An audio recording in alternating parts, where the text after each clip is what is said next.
But what I want to look at right now is water. What type of water should we be drinking, and when should we be drinking it, and why should we be drinking water? A man said to me, "Everyone tells me to drink water, you told me why."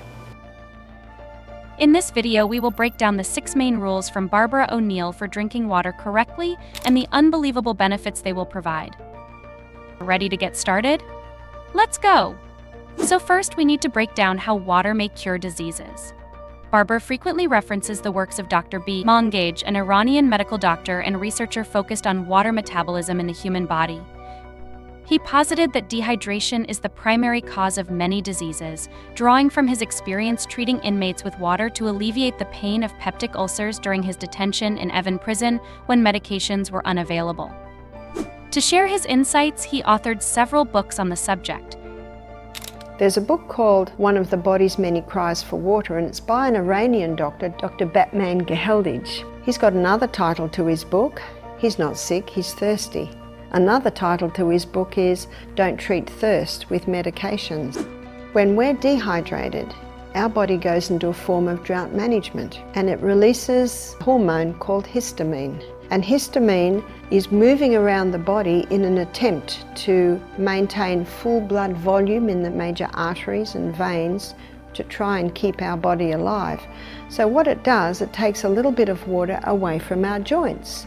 So we can get painful joints in dehydration. It takes a little bit of water away from the lining of our stomach that has a thick mucosal wall on it. You see, that thick mucosal wall is 99% water, so we can develop stomach ulcers in a dehydrated state. It takes water from the brain. From the neck down, we're 75% water. From the neck up, we're 85% water. When water is taken away from the brain cells shrink, and that hurts. There's your headache.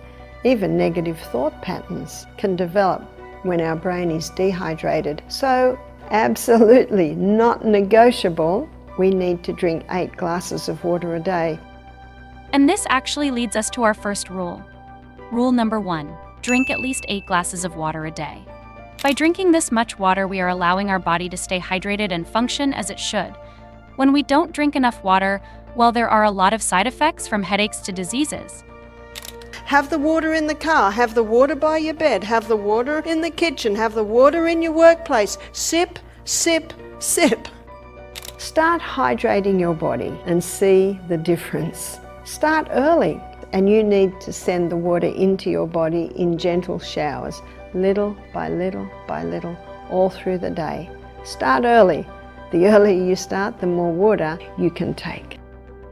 Now, real quick, before we move on to number 2, make sure to hit that subscribe button and notification bell. This way, you'll never miss a new video from us.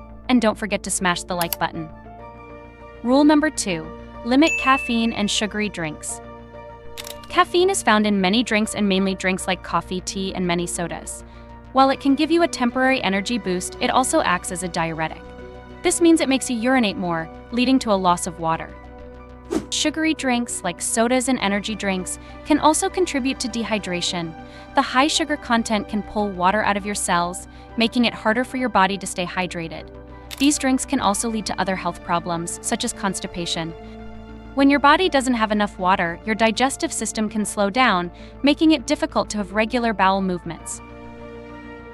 So we come down the gastrointestinal tract and we come to the pancreas. Here's the pancreas.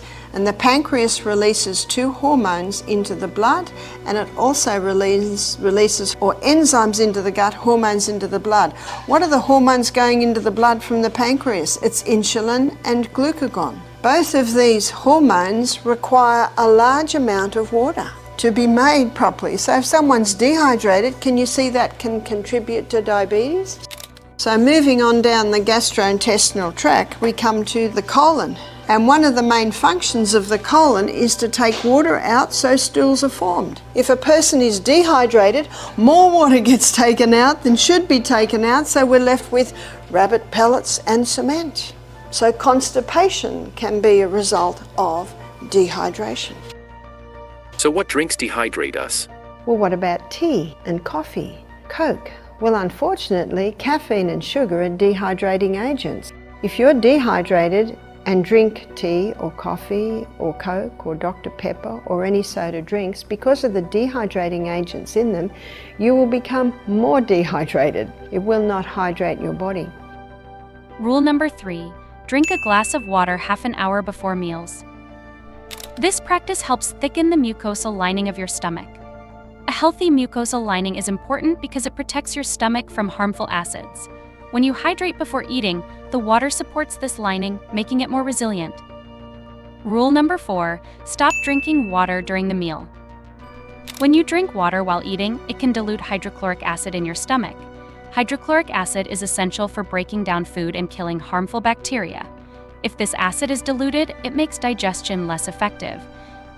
So every meal, he's watering down his hydrochloric acid. Did you know that hydrochloric acid is antibacterial, antifungal? So if your hydrochloric acid's strong, Helicobacter pylori can't survive in the stomach because hydrochloric acid is antibacterial. He's drinking nothing between meals, so every meal when he sat to 8, he's dehydrated. No stomach lining, so here's Helicobacter pylori just doing its job. And by the way, every month when the antibiotic comes in, it kills the Helicobacter pylori off, but because the damage is still there, more Helicobacter pylori comes along to clean it up. When he sits to eat, hydrochloric acid's released, and hydrochloric acid is just about to come down and wipe out Helicobacter pylori. And then what does the man do? Has a great big drink of water. What does that do to hydrochloric acid? Water dilutes acid. He learnt in the lectures the importance of drinking between meals and not with meals. So he's drinking between meals, so what does that do to his stomach lining? Puts a nice thick lining on the stomach. When he smells, starts to eat food, hydrochloric acid's released, hydrochloric acid comes down, wipe out.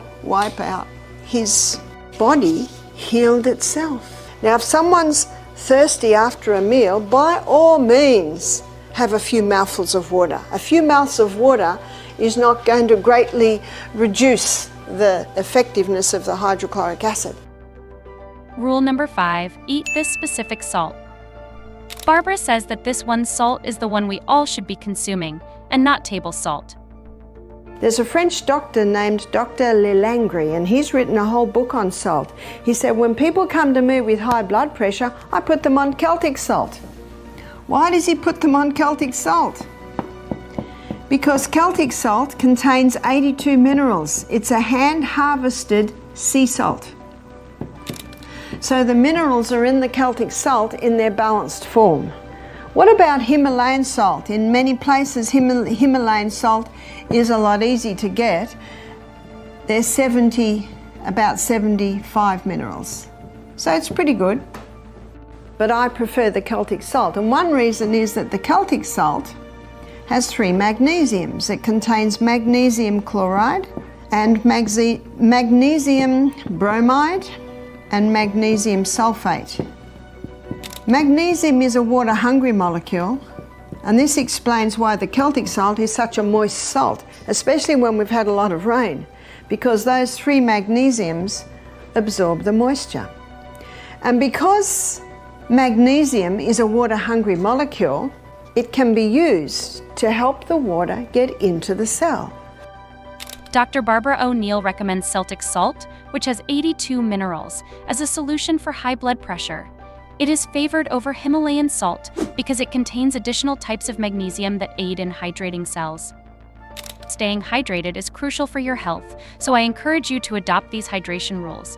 By following these simple guidelines, you can improve your well-being and enjoy a healthier, more vibrant life.